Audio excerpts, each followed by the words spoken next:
Hi guys, I'm back. Vlog ulit. This morning I'm here sa gate ng Cedar Clubhouse, preparing and waiting for our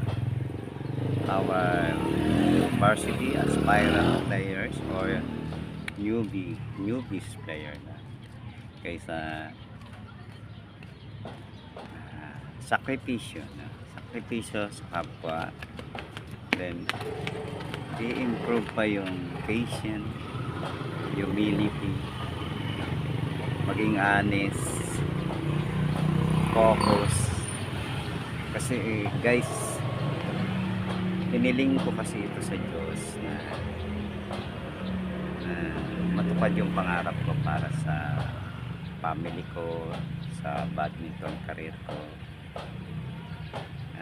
I realize na hiniling mo to na kailangan pangatawanan mo. Maybe sa iba no, hindi ko naman sasabihin na totoo o hindi, but I'm sorry po sa mga iba kong organization na medyo naglaylo ako, kasi alam niyo naman meron tayong mga perspective or pangarap sa in future, no guys, but still ang puso ko nandiyan pa rin. Still yung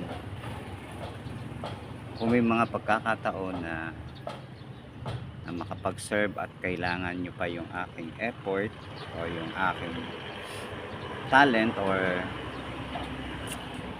time, dito lang ako guys, tawag lang, chat lang. Good morning.